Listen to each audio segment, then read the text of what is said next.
For more on this, our principal diplomatic correspondent Siddhant Sibal is joining us live from New Delhi. A very good morning to you, Siddhant. Now, the Japanese Prime Minister Fumio Kishida has arrived in New Delhi. He will be holding talks with the Indian Prime Minister later today. What is on the agenda? Well, in almost 10 to 15 minutes, both the leaders, both the prime ministers will be holding talks here in Delhi at Hyderabad House, and focus ranged from everything from Japan's support in India's bullet train project to, of course, Russia-Ukraine conflict and an increased worry over Chinese aggressiveness. Remember, China has been aggressive with India when it comes to its northern borders, India's northern borders, and this has been something that has led to a downfall in the relationship. But with also the Japanese side, with the Japanese authorities, they have logged on. We saw when it comes to Senkaku Island, that has been a point of concern for the Japanese government. But essentially an important visit at a time when the geopolitics of the Indo-Pacific is changing very fast. As you pointed out, the Japanese Prime Minister will be addressing a lecture where the focus will be Indo-Pacific. But remember, it was way back in 2007 when the then Japanese Prime Minister Shinzo Abe addressed the Indian Parliament and laid out his vision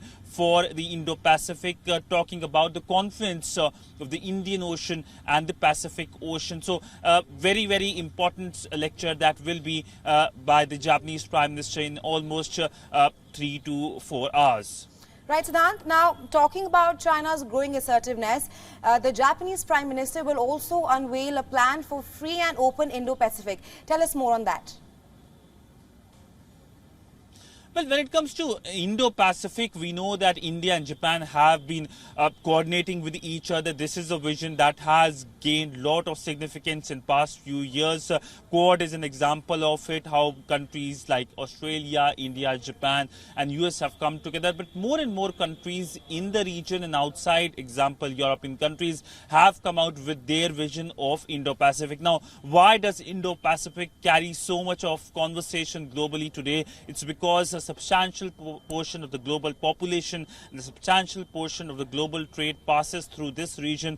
Two of the most important economies in the world, India, China and Japan. In fact, three important economies are situated in the region. So increasingly, the world is shifting towards Indo-Pacific, given that there can be more geopolitical contestation in the region, and the role Japanese can play is something that will be highlighted during his lecture, and role the Japanese would like India to play in their vision of the Indo-Pacific is something that will be closely noticed.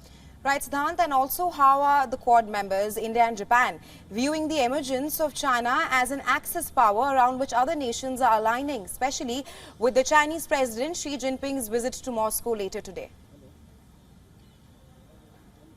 Well, China has been a worry for Tokyo, for New Delhi and other countries in the region, and coincidentally, while the Japanese Prime Minister begins his Delhi visit from today, the Chinese President Xi Jinping is traveling to Moscow, so many will see a lot of alignment in that. But also remember, while China is a concern for both Japan and India, there are divergences on Russia, especially the Russia-Ukraine conflict. We know Japan has been very open about its condemnation of the Russian aggression. Well, India, of course, shares close relationship with Moscow. It has a strong relationship when it comes to energy, when it comes to defense. So we will, of course, see a lot of strong reaction and comments by the Japanese Prime Minister Kishida when he addresses the press. The press statement will be addressed by both the leaders at Hyderabad House. But we might not see that kind of strong condemnation by New Delhi,